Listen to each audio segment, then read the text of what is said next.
अस्सलाम वालेकुम everyone and welcome to the team. तो सबसे पहले वीडियो प्रेजेंटेशन बनाने का मकसद ही यही था कि मैं आप लोगों के साथ डिस्कस कर लूं कि हमने आगे काम किस तरह से करना है, तो इजी रह जाएगा हमारा आगे का जो भी सफ़र है।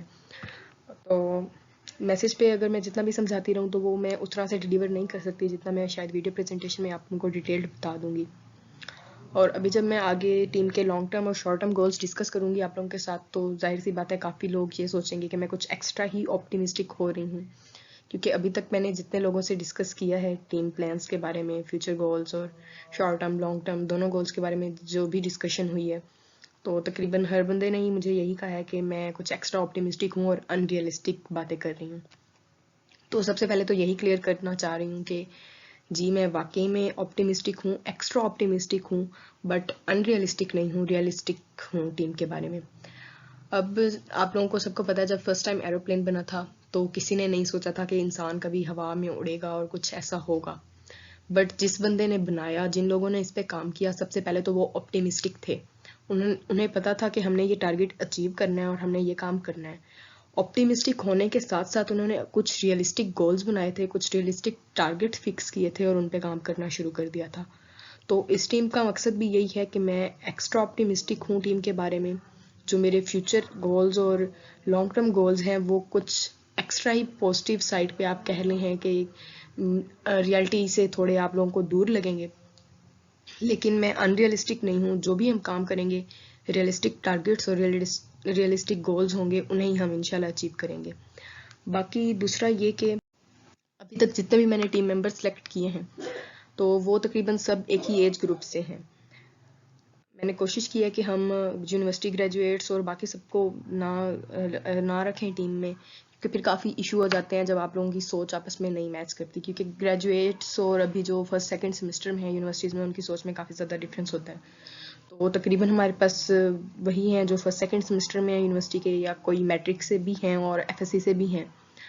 तो कोशिश यही होगी कि हम सारे मिलकर काम करें और एक दूसरे को अच्छे से समझ के और एक टीम बन के आगे लेके जाएं।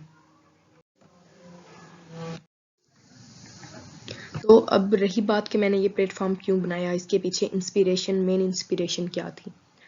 तो अगर मैं वैसे भी कोई भी काम करती हूँ तो हमेशा उसके पीछे मेन इंस्पिरेशन यही होती है कि जो डिफ़िकल्टीज़ मुझे आज फेस करना पड़ रही हैं, मेरी कोशिश होती है कि कल मेरे से जूनियर्स को वो चीज़ें फेस ना करना पड़े, या अगर जो चीज़ें मेरे इर्द गिर्द लोग फेस कर रहे हैं और अभी मैं उनमें कुछ भी कंट्रीब्यूट नहीं कर सकती, तो जब मैं इस काबिल हो जाऊँ कि कुछ कंट्रीब्यूट कर सकूँ, तो मेरी कोशिश है कि जिन लोगों की मैं हेल्प नहीं कर सकी, उनके बाद आने वालों को ये डिफ़िकल्टीज़ फेस ना करनी पड़े, उनकी हेल्प करने के लिए कोई मौजूद हो।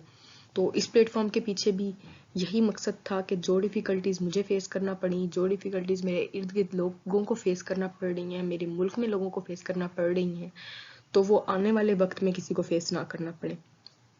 तो इस प्रोग्राम के अभी तक जितने भी मोटिव्स हैं, जितने भी एम्स और गोल्स हैं, उन सब के पीछे यही है कि जो डिफ़िकल्टीज़ मैं ऑब्ज़र्व कर चुकी हूँ और जिनके लिए मैं पहले कुछ नहीं कर सकती थी और अब मुझे लगता है कि मैं कुछ कंट्रीब्यूट करने के काबिल हूँ, तो मैं उसमें कुछ कंट्रीब्यूट करूँ ताकि जो अपॉर्चुनिटीज़ मुझे अवेलेबल नहीं थी बाकियों को अवेलेबल हों। दूसरा ये कि अब हर शहरी की ख्वाहिश होती है कि हम अपने मुल्क के लिए कुछ करें। इस तरह से मेरी भी ख्वाहिश है कि मैं अपने मुल्क के लिए कुछ करूं और इसको मज़ीद, इसकी तरक्की में मज़ीद किरदार अदा करूं।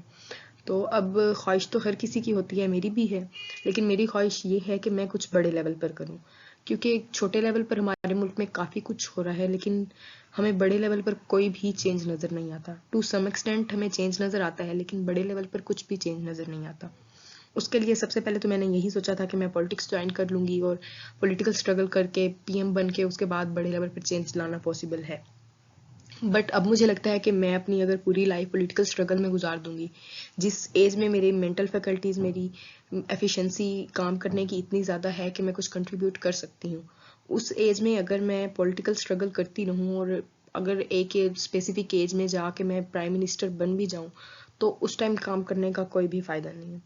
तो इसलिए भी मैंने ये प्लेटफॉर्म बनाया कि इस प्लेटफॉर्म के थ्रू जो बड़े लेवल पर चेंज मैं पीएम बन के लाना चाहती थी, वो बड़े लेवल पर चेंज मैं इस प्लेटफॉर्म के थ्रू ला सकूं। और ये गोल सबसे ज़्यादा, इसको अनरियलिस्टिक सारे कहते हैं कि ये अनरियलिस्टिक बात है कि इस प्लेटफॉर्म के ज़रिए वो चेंज आए जो पीएम बन के आ सकता है। बट इस पे मैं काम करूँगी, हम मिलकर काम करेंगे और रियलिस्टिक गोल सेट करके उनको अचीव करने की कोशिश करेंगे और इंशाल्लाह हम इसके थ्रू बड़े लेवल पर चेंज लाएंगे। बाकी रही बात लीडर्स और टीचर्स वाली, तो मुझे लगता है कि हमें सबसे पहले टीचर्स की ज़रूरत है। लीडर्स की भी हमें ज़रूरत है, हमारे पास लीडर्स नहीं है, लेकिन सबसे पहले हमें टीचर्स की ज़रूरत है। अब वो मैंने कुछ दिन पहले ही ट्विटर पर पोस्ट की कि हम पाकिस्तान के टाइम सबसे पहले सर सैयद आए थे, तो उसके बाद कायदे आज़म आए, उन्होंने क़यादत संभाली और मुल्क का क़याम अमल में आया। तो अगर अब हम चाह रहे हैं कि मुल्क में कोई बेहतरी आए, कुछ काम हो, तो सबसे पहले हमें तो सर सैयद पैदा करना होंगे या सर सैयद जैसे काम कुछ करना होगा। तो सबसे पहले हमें इस कौम को, इन लोगों को जगाने की ज़रूरत है, इन्हें झंझोड़ने की ज़रूरत है कि उठो और कुछ करो। उसके बाद इंशाल्लाह लीडर्स भी पैदा हो जाएंगे और हम इंशाल्लाह तरक्की भी करेंगे। तो अब इस प्लेटफॉर्म का मकसद मेन यही है कि हम वो टीचर्स बने, हम वो टीचर्स पैदा करें जो इस कौम को आगे गाइड करें और हमें समझाएं कि हमें आगे करना क्या है। तो अब बात आती है बिग एक्सेप्शन की। तो मैंने पहले भी एक कोट शेयर की थी, बिगर चेंजेस डिमांड बिगर एक्सेप्शंस, और इस टीम के पीछे सबसे बड़ी मोटिवेशन जो मेरे पास है वो यही है कि बड़े लेवल पर हम चेंज किस तरह से लाएंगे, क्योंकि ऐसी एनजीओज हमारे पास बेशुमार हैं पाकिस्तान में, हमारे पास मोटिवेशनल स्पीकर्स बेशुमार हैं, लेकिन हमारे पास चेंज कोई भी बड़े लेवल पे नहीं आता। तो जो मेरी ऑब्जर्वेशन के मुताबिक चेंज क्यों नहीं आता, उस चेंज ना आने की वजह जो मुझे लगती है, हमारे पास एक्सेप्शंस और बिग एक्सेप्शंस होने की कमी है। हमारे पास बड़े लेवल पे कोई एक्सेप्शंस नहीं है।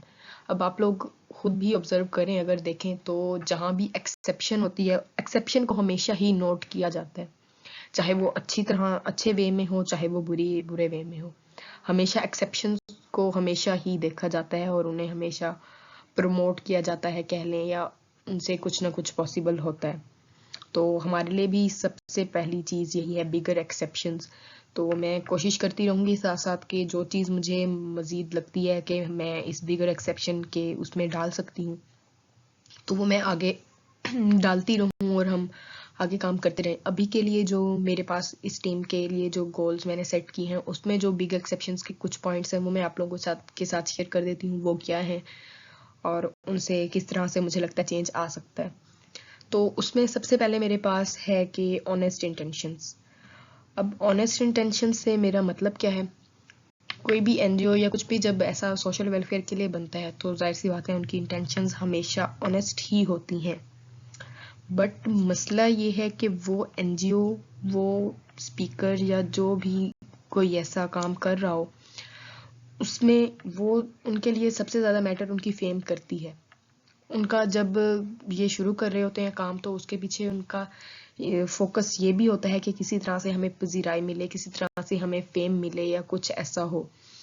तो उससे कह लें कि एक ऑर्गेनाइजेशन या कोई भी चीज़ खोखली होकर रह जाती है। अब आप पाकिस्तान की एग्जांपल ले लें, जो मुझे अक्सर करती रहती है, तंग करती रहती है, कह लें, या कुछ भी। अब पाकिस्तान आपको पता है कि एक गरीब मुल्क है, वाकई में है। तो अब आप पाकिस्तान का दारुल हुकूमत देख लें, इस्लामाबाद, और पाकिस्तान के बाकी शहरों में चले जाएं, छोटे शहरों में चले जाएं, तो आपको कहीं से नहीं लगेगा कि ये इस्लामाबाद पाकिस्तान का एक शहर है और यहाँ पे पाकिस्तान में लोग भूखे भी मरते हैं या कुछ भी ऐसा होता है। तो हमने अपनी जो अपीयरेंस है वो तो अच्छी कर ली है, जो हम ज़ाहिरी नज़र आ रहे हैं वो सब कुछ तो हम अच्छा कर लेते हैं, हमें ज़ाहिरी फेम मिल जाती है, सब कुछ हो जाता है, लेकिन अंदर से इससे हम खोखले हो जाते हैं। तो वो हमारी कोशिश है कि हम इस चीज़ पे फोकस करने की बजाय कि हमें फेम मिले, हम कहीं पे पब्लिश हों। अब मुझे ऐसे काफ़ी तरीके पता हैं कि किस तरह से हम डिफरेंट बड़ी वेबसाइट्स पे पब्लिश हों। हमें सिर्फ एक यही काम करना पड़ेगा कि हम अपनी स्टोरी उन्हें ईमेल कर दूं मैं, और वो सारा बाकी छोड़ें, टीम को छोड़ें, मुझे अपनी फेम यहाँ से मिल सकती है कि मैं अपनी स्टोरी, कि मैंने ये अभी तो हमने कुछ किया ही नहीं है, और अभी भी अगर मैं चाहूँ तो हम अपनी स्टोरी, सिर्फ एक स्टोरी लिख के, थोड़ा सा आर्टिकल मुझे लिखना पड़ेगा, वो स्टोरी लिख के मैं शेयर कर दूं, ईमेल कर दूं इन डिफरेंट वेबसाइट्स को, और वो आराम से मज़े से हमारी स्टोरी पब्लिश करेंगे और हमें काफ़ी मिलेगी, पजीराई मिलेगी, लोग काफ़ी हमारे बारे में करेंगे, बातें करेंगे और हमें भी काफ़ी ज़्यादा खुशी होगी कि जी देखो हमें तो रिकग्निशन मिल गई और हम ये कर रहे हैं। तो अब इस प्लेटफॉर्म पे हमारा हर चीज़ मतलब ये नहीं है कि हमें रिकग्निशन मिले, हमें कोई रिवॉर्ड मिले इन रिटर्न, या हमें कोई भी कहे कि जी ये तो बहुत अच्छा काम कर रहे हैं या ये कुछ ऐसा कर रहे हैं। जो हमारा मेन मकसद है वो सिर्फ काम करना है। हमने क्वालिटी वर्क करना है, हमने कोशिश करनी है कि हम मैक्सिमम काम करें, मैक्सिमम सर्व करें, बजाय इसके कि हम इस पे फोकस करें कि हम किस तरह से रिकग्नाइज हों, किस तरह से हमारा लोगों को पता चले या कुछ भी ऐसा हो। जाहिर सी बात है रिकग्निशन की ज़रूरत होती है ऐसे प्लेटफॉर्म्स को, क्योंकि रिकग्निशन होती है उसके बाद ही कुछ होता है। लेकिन हमारा कुछ थोड़ा डिफरेंट है, वो मैं आगे बताती हूँ कि डिफरेंट किस तरह से है। तो हमें रिकग्निशन की बिल्कुल भी ज़रूरत नहीं है, हमें सिर्फ क्वालिटी वर्क करना है और उसी पे काम करना है। तो ऑनेस्ट इंटेंशन से मेरा मेन मकसद ही यही है कि हमने क्वालिटी वर्क पे फोकस करना है, बजाय इसके कि हम ये सोचें कि किस तरह से रिकॉग्नाइज हो और किस तरह से हमें हमारे प्लेटफॉर्म को फेम मिले या कुछ भी ऐसा हो। बाकी अब जो दूसरी बात है बिग एक्सेप्शन में, वो है सेल्फलेस वर्क। अब सेल्फलेस वर्क एज सच कोई बिग एक्सेप्शन नहीं है। सेल्फलेस वर्क करने वाले हमारे पास मुल्क में बहुत ज़्यादा लोग मौजूद हैं, पहले ही मौजूद हैं, बहुत ज़्यादा भी नहीं तो कह ले थोड़ी मिकदार में भी मौजूद हैं, तो मौजूद हैं। लेकिन मसला ये है, या तो हमारे पास ऐसे लोग हैं जो बिल्कुल ही सेल्फलेस हैं, या ऐसे लोग हैं जो बिल्कुल ही सेल्फिश हैं। तो हमने इस प्लेटफॉर्म के थ्रू करना ये है कि हमने अपनी पर्सनल लाइफ और सोशल वेलफेयर को दोनों को अलग अलग लेके चलना है। अब पहले भी मैंने शेयर किया था, ये कोई पेड अपॉर्चुनिटी नहीं है। यहाँ पे जो भी आएगा हमारे साथ काम करेगा अपनी खुशी से, अपने मर्जी से करेगा और सिर्फ वेलफेयर के लिए ही करेगा। तो ये एक तरह से सेल्फलेस काम इस प्लेटफॉर्म पे होगा। अब उसका मकसद ये नहीं है कि आप अपनी बाकी लाइफ छोड़ दें, बाकी एक्टिविटीज़ छोड़ दें, बाकी एक्टिविटीज़ ज़रूर करें, हर चीज़ में पार्टिसिपेट करें, हर चीज़ के बारे में सोचें, लेकिन इस प्लेटफॉर्म के थ्रू हम जो भी करेंगे, जितना चाहे छोटे लेवल पर करें चाहे बड़े लेवल पर करें, दोनों केसेस में हम यही करेंगे कि हम सेल्फलेस होंगे। हम इससे कुछ भी डिमांड नहीं करेंगे कि हमें कुछ मिले या कुछ भी ऐसा हो। अब बिग एक्सेप्शन में जो तीसरी चीज़ है वो है हमारी यूनिटी। और यूनिटी वाकई में बिग एक्सेप्शन होगी, क्योंकि यूनिटी कहीं भी नहीं पाई जाती जो असल यूनिटी होती है। तो मैं पूरी कोशिश करूँगी कि कुछ ऐसा करूँ, और आप लोग भी हम पार्टिसिपेट कीजिएगा, आप लोग भी कोशिश कीजिएगा कि आप हमारे साथ पूरी टीम के साथ मिलकर रहें, कोऑर्डिनेट करें और हम मिलकर एक टीम बने। क्योंकि अगर हम एक साथ होंगे, वाकई में हमारी यूनिटी होगी, तो ये एक वाकई में बिग एक्सेप्शन है और इससे हम बड़ा चेंज ला सकते हैं। और बिग एक्सेप्शन में अभी जो सबसे बड़ी चीज़ है वो है हमारी नो फंड्स पॉलिसी। अब हमारे पास डिफरेंट NGOs हैं, डिफरेंट मोटिवेशनल स्पीकर्स हैं। मैं मोटिवेशनल स्पीकर्स के नाम नहीं लेती, आप सबको पता है कि पाकिस्तान में कौन से बड़े बड़े मोटिवेशनल स्पीकर्स हैं। बट जितने भी हमारे पास पाकिस्तान में मोटिवेशनल स्पीकर्स हैं, कोई एक बड़ा मोटिवेशनल स्पीकर ऐसा नहीं है जो फ्री में कोई सेमिनार कर रहा हो। जितने मोटिवेशनल स्पीकर्स हैं उनकी अर्निंग का सोर्स ही उनकी यही मोटिवेशनल स्पीचेस हैं। तो ऐसे मोटिवेशनल स्पीचेस से तो कोई भी चेंज आने से रहा कि आप अर्निंग ही उसी से कर रहे हो, क्योंकि पहले मैं बता चुकी इंटेंशंस ही सही नहीं है, कोई डिफाइंड नहीं है। तो इस तरह से कोई बड़े लेवल पर चेंज पॉसिबल नहीं है। टू सम एक्सटेंट चेंज ये मोटिवेशनल स्पीचेस लाती हैं, लेकिन जो बड़े लेवल पर चेंज मैं बात कर रही हूँ वो बड़े लेवल पर चेंज नहीं आता। तो उसकी मेन वजह मुझे जो लगती है वो यही है कि हमने अपने पर्सनल मोटिव्स जो होते हैं वो इन टीम्स और इन NGOs के साथ जोड़े हुए होते हैं। इस वजह से भी बड़े लेवल पर चेंज नहीं आता। अब डिफरेंट NGOs हैं, वो कमा भी इसी से रही होती हैं, अपना भी सारा कुछ इसी से चला रही होती हैं, और मोटिवेशनल स्पीकर्स भी इसी से सारा कुछ कमा रहे होते हैं और डिलीवर भी कर रहे होते हैं। ठीक है, बहुत अच्छी बात है, ऐसा करें, ज़रूर करें। हर किसी की पर्सनल नीड्स होती हैं, वो भी पूरी करें। लेकिन इस प्लेटफॉर्म पे हमारा मेन मकसद, फिर से मैं बता रही हूँ कि मेन मकसद सिर्फ यही है कि हमने सिर्फ इस प्लेटफॉर्म के थ्रू सिर्फ सर्व करना है। तो उसमें अब नो फंड्स पॉलिसी है कि अब हमने कभी भी ना आज और ना इंशाल्लाह कभी किसी से कोई फंड्स लेने हैं और किसी से भी कुछ कंट्रीब्यूट कराना है। इवन टीम मेंबर से भी कुछ भी कंट्रीब्यूट करने की कभी भी मैं नहीं कहूँगी, और ना ही अगर कोई करना चाहेगा तब भी एक्सेप्ट करूँगी। जो भी होगा इंशाल्लाह खुद सेल्फ सफिशिएंट मैं इस प्लेटफॉर्म को बनाऊंगी। वो भी मैंने सोचा है कि किस तरह से ये सेल्फ सफिशिएंट बने और हम आगे काम इसके थ्रू करते रहें। तो अब बिग एक्सेप्शन में मेन यही 4 चीज़ें हैं जो हमें इंशाल्लाह करनी है और हम करेंगे और चेंज आएगा। बाकी बिग एक्सेप्शंस में आप लोगों को जो चीज़ लगती है कि आप लोगों को लगे कि ये चीज़ एक्सेप्शन में आती है और हमें ये चीज़ करनी चाहिए, तो आप लोग ज़रूर शेयर करें, हम उस पर डिस्कस करेंगे और उसको शामिल करने की कोशिश करेंगे। बस हमें बिग एक्सेप्शंस चाहिए। हम जितनी ज़्यादा एक्सेप्शंस अपनी टीम में ला सकते हैं, अच्छी एक्सेप्शंस, वो हम लाएंगे और हम काम करेंगे। अब रह गई मेन बात कि हमने आगे काम किस तरह से करना है। तो सबसे पहले तो आप लोगों को ये क्लियर होना चाहिए कि अभी हम इनिशियल फेज़ में हैं, अभी कुछ भी स्टार्ट नहीं हुआ, ज़ीरो से स्टार्ट है टीम का। तो हम ज़ीरो से स्टार्ट कर रहे हैं। कोई पहले से कह लें मैं कोई इतनी सक्सेसफुल नहीं हूँ या हमारी टीम में कोई ऐसा बंदा मेरे साथ शामिल हो जो बहुत ही ज़्यादा सक्सेसफुल है और हम काफ़ी बड़े लेवल पे पहले से ही मौजूद हैं। हम बिल्कुल ज़ीरो से स्टार्ट कर रहे हैं और इंशाल्लाह हमने मिलके काम करना है, मिलके ग्रो करना है और अपनी जो भी एम्स हैं उन्हें पूरा करना है। तो उसमें शॉर्ट टर्म गोल्स भी कुछ मैंने डिसाइड किए हैं, कुछ लॉन्ग टर्म गोल्स हैं, वो मैं आप लोगों के साथ शेयर करती हूँ कि किस तरह से हम अपने शॉर्ट टर्म गोल्स और लॉन्ग टर्म गोल को अचीव करेंगे और किस तरह से काम करेंगे। तो अब बात आती है शॉर्ट टर्म गोल्स की कि हमने अभी के लिए काम क्या करना है, किस तरह से आगे चलना है। और हम मतलब अभी मेन चीज़ आप लोगों को जो जानने की ज़रूरत है वो यही हमारे शॉर्ट टर्म गोल्स हैं। शॉर्ट टर्म गोल्स का ये है कि मैं बाकी जो टीम्स मैंने डिफरेंट ग्रुप्स बनाए हैं सोशल मीडिया का, ब्लॉगिंग का, उनके साथ डिस्कस करूँगी और मैं कोशिश करूँगी कि मैं वॉइस मैसेजेस आप लोगों से शेयर करूँ, क्योंकि आप लोग मेरे टेक्स्ट मैसेजेस पढ़ने की जहमत नहीं करते और टेक्स्ट मैसेज पे मैं भी वो डिलीवर नहीं कर सकती। तो मैं ज़्यादा कोशिश करूँगी कि वॉइस मैसेजेस भेज के और आप लोगों को मेन आगे समझा दूँ कि किस तरह से हमने काम करना है। तो अभी के लिए जो ओवरव्यू मैं आपको लोगों को दे देती हूँ, तो वो सबसे पहले सोशल मीडिया आप लोगों को पता है कि सोशल मीडिया आजकल हमारे पास मेन पावर सोशल मीडिया है। सिर्फ हमें इसका यूज़ करना आना चाहिए। तो उस यूजेज के जो तरीके हैं वो सोशल मीडिया टीम के साथ शेयर करूँगी, सोशल मीडिया टीम के मेंबर्स मेरे साथ शेयर करेंगे, हम उनको यूज़ करके सोशल मीडिया पे अवेयरनेस लाने की कोशिश करेंगे। और सोशल मीडिया पे ही हमने टैलेंट प्रमोट करना है, तो हम सोशल मीडिया को यूज़ करने का कुछ करते हैं और उसके थ्रू हम करेंगे। बाकी है ब्लॉगिंग। तो ब्लॉगिंग में मेन मकसद यही है कि हम कुछ ऐसा लिखें, कुछ आर्टिकल्स लिखें और लोगों से शेयर करें, जो हमसे जूनियर्स हैं उनसे शेयर करें, जो चीज़ हमें आती है वो हम दूसरों तक पहुंचाएं और उन्हें डिलीवर करें। अब ब्लॉगिंग में फिर वही बात आती है कि मैं आप लोगों से रिक्वेस्ट करूंगी कि हम वही आर्टिकल्स लिखें, वही आर्टिकल्स शेयर करें जिन पे हम प्रैक्टिकली काम कर सकते हैं। अब हम अगर मसला कश्मीर पे लिखने बैठ जाएं या हम सीरिया की बात कर लें, उसके इश्यूज पे लिखने बैठ जाएं तो कोई हमें नहीं पढ़ेगा। हम उसके बता दें, सॉल्यूशंस बताने पे बैठें या कुछ भी करें तो हमें, क्योंकि हम उस लेवल पे ही नहीं है कि कोई हमारी बात सुने और कोई उसे पढ़े और उस पर कुछ एक्शन हो।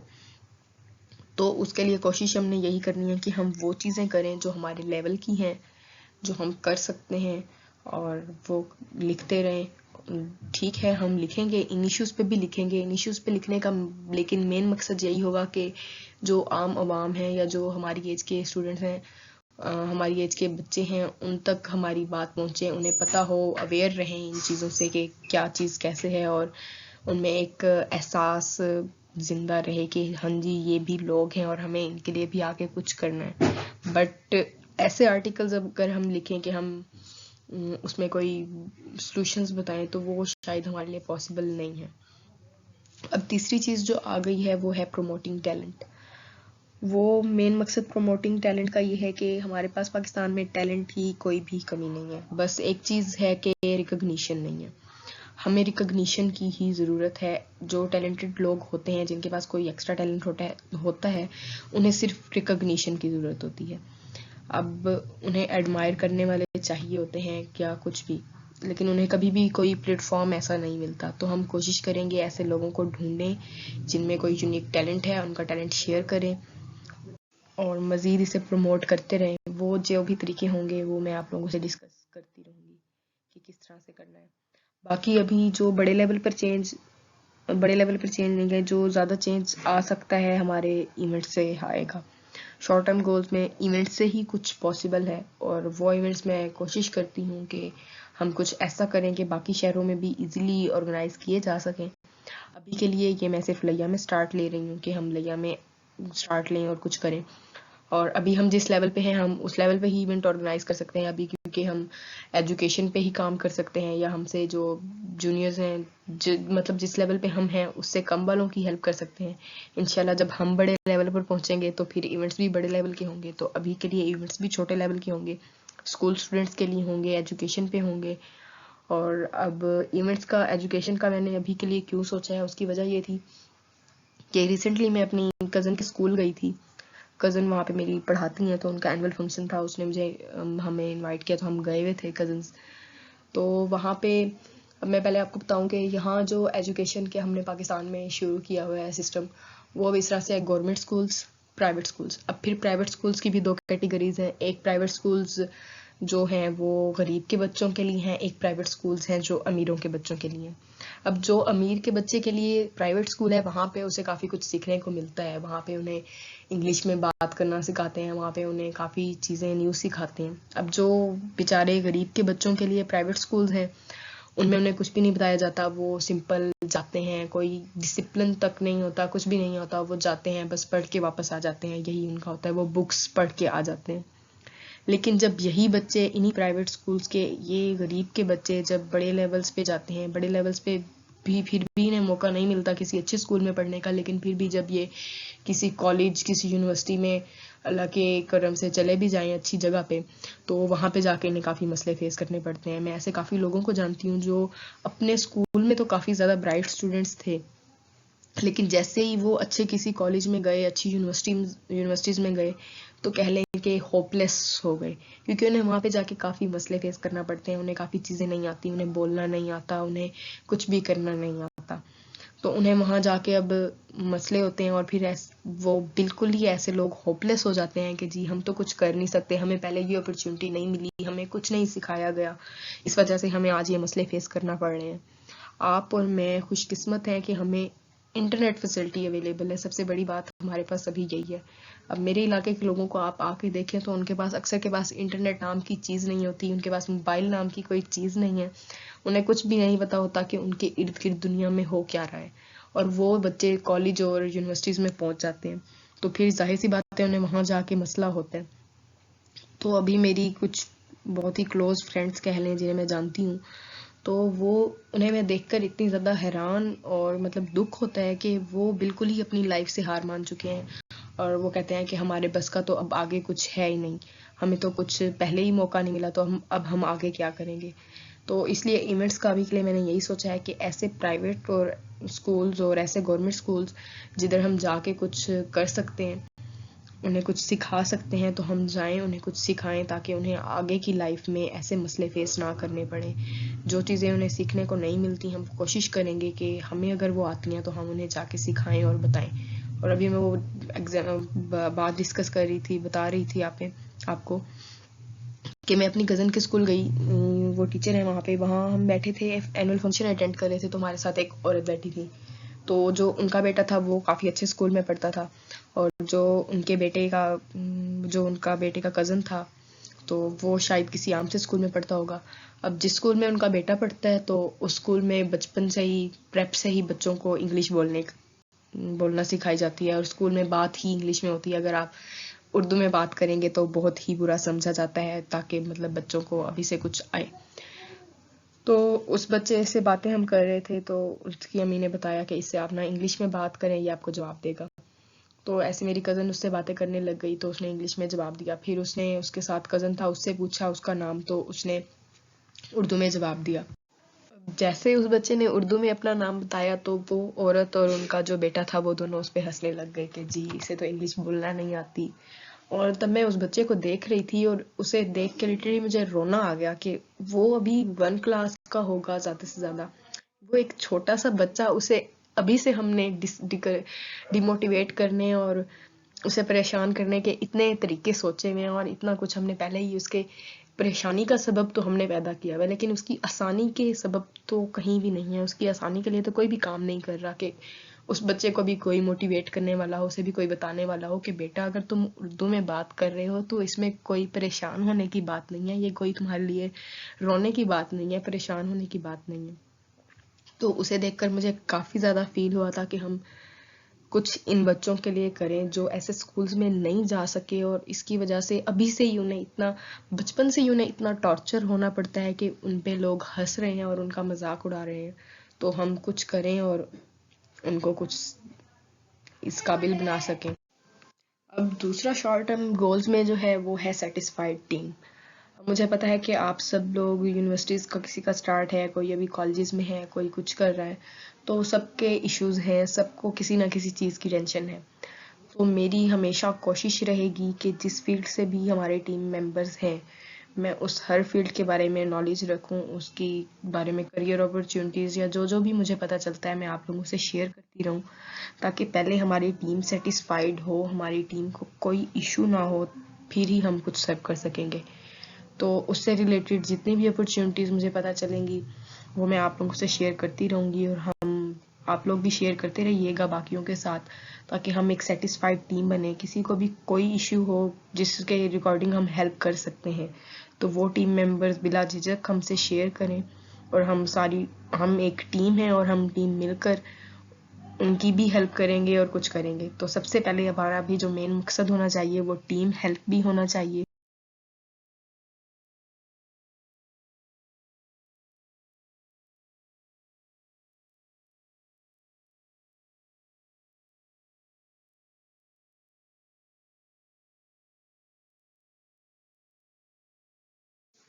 और मज़ीद शॉर्ट टर्म गोल्स के बारे में आप लोग जो डिस्कस सॉरी आप लोग जो समझते हैं कि हम कुछ कर सकते हैं, तो आप वो चीज़ मेरे से डिस्कस कर लें, हम मज़ीद शॉर्ट टर्म गोल्स भी इसमें ऐड कर लेंगे।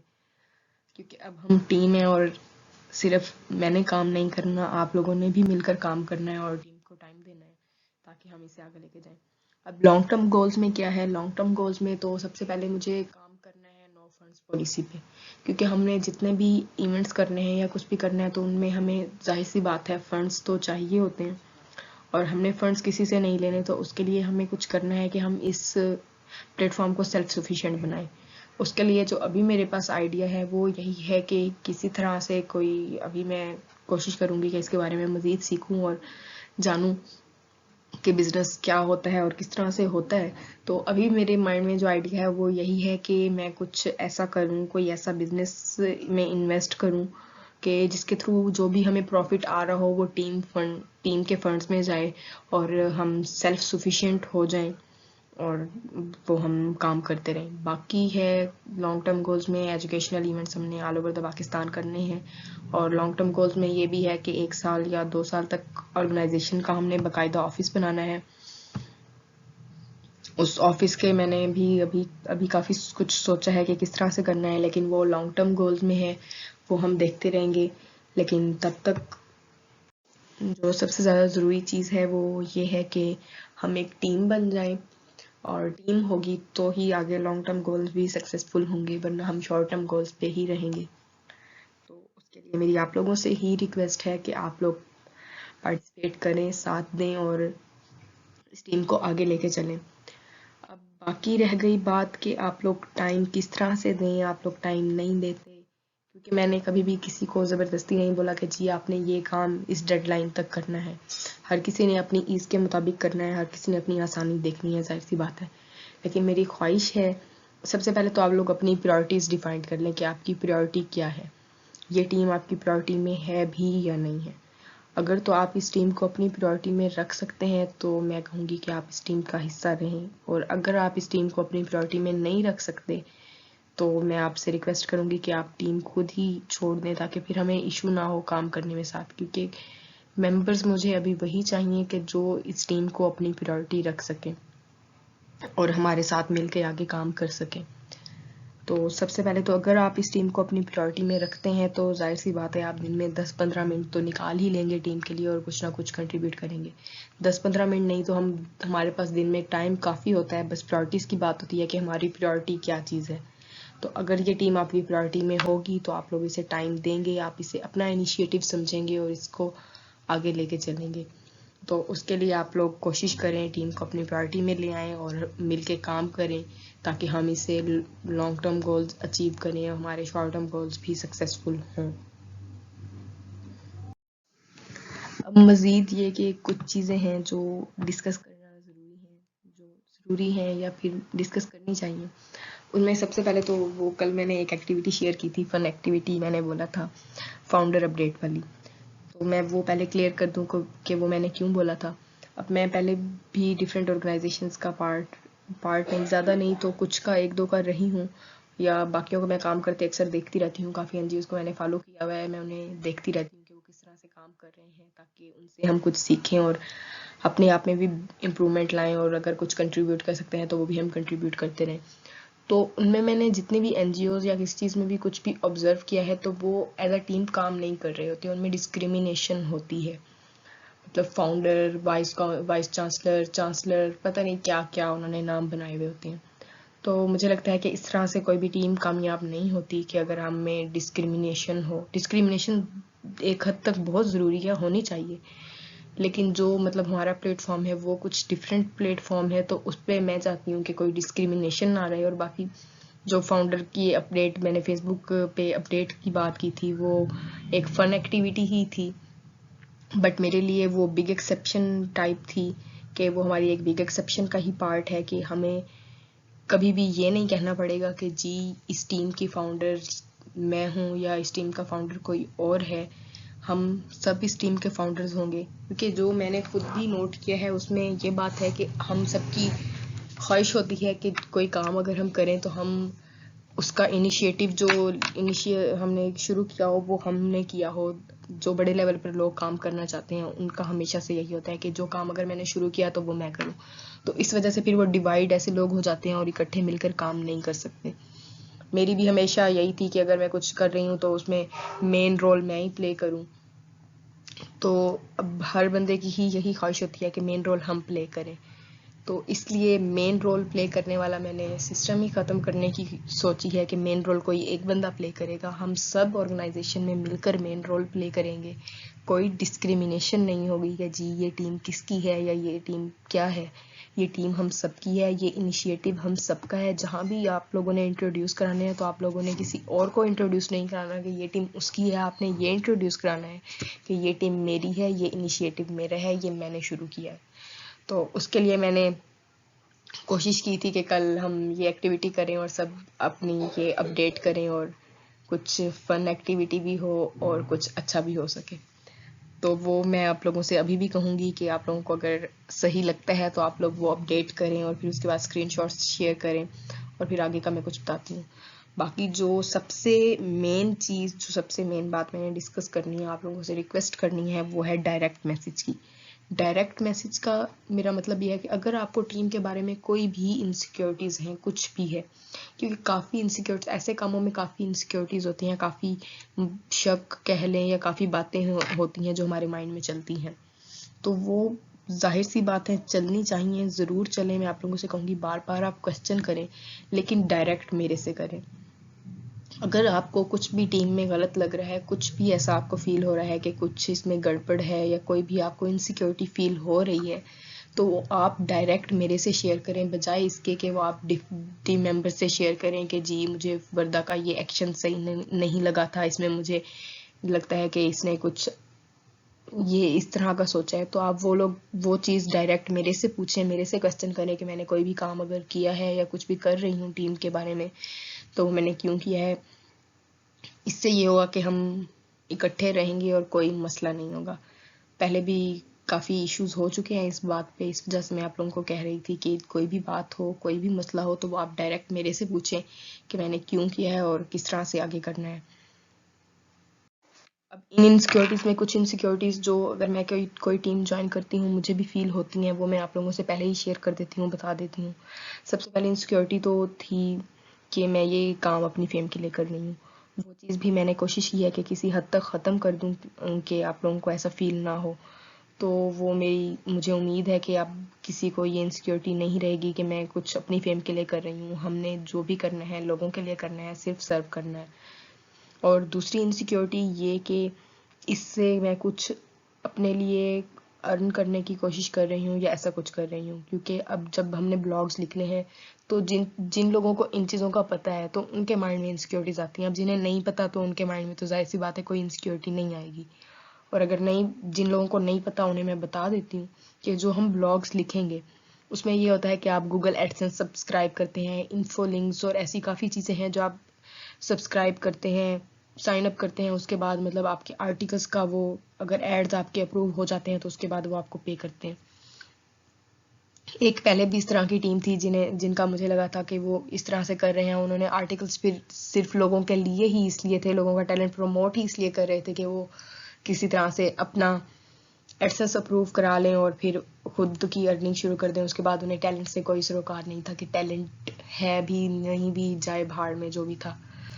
तो अगर कभी ज़िंदगी में एडसेंस सब्सक्राइब किया या कुछ भी किया इस तरह का, तो वो मैं हमेशा टीम से डिस्कस करके करूँगी। कोई भी ऐसा काम करूँगी तो टीम से डिस्कस करके करूँगी। कोई भी चीज़ मैंने किसी से छुपा के नहीं रखनी, क्योंकि ये मेरा इनिशिएटिव नहीं है। इसीलिए मैं कह रही हूँ कि इसे आप मेरा इनिशिएटिव ना समझें, इसमें खुद रोल प्ले करें और इसे आगे लेके चलें। ये हमारा इनिशिएटिव है, ये आपका इनिशिएटिव है। दूसरा, यूट्यूब का भी यही इशू होता है कि यूट्यूब पे भी अगर जब हम वीडियोस अपनी बना के अपलोड वगैरह करेंगे तो उसमें भी यही आ जाता है कि हमने कुछ इसमें सब्सक्राइब ही ना कर लें, कोई से मतलब व्यूज़ से अर्निंग ही ना शुरू हो जाए। तो उसका भी जो होगा वो आप लोगों को हर चीज़ बता के होगी, आप लोगों से डिस्कस करके होगी। तो इन इनसिक्योरिटीज से जिनको पहले नहीं पता था, अक्सर मेजॉरिटी को इन चीज़ों का, छोटी छोटी बातों का नहीं पता होता कि एडसेंस भी कोई चीज़ होती है या कुछ भी होता है। तो जिन्हें नहीं पता था उन्हें बता दिया, और जिन्हें पता था उनकी इनसिक्योरिटी दूर करनी थी। और एक बात बुक वाली थी कि बुक पब्लिश करानी थी, वो मैं आप लोगों से आइडिया डिस्कस करूँगी ये किस तरह से हमने आगे बुक पब्लिश करानी है और किस प्लेटफॉर्म से करानी है, कैसे कराना है। तो उसके बारे में भी कोई भी इनसिक्योरिटी है कि वो मैं कुछ टीम से हट के किसी के लिए कुछ कर रही हूँ, तो वो भी आप डायरेक्ट मेरे से शेयर करेंगे, डायरेक्ट मुझे बताएंगे और हम उसके बारे में डिस्कस कर लेंगे।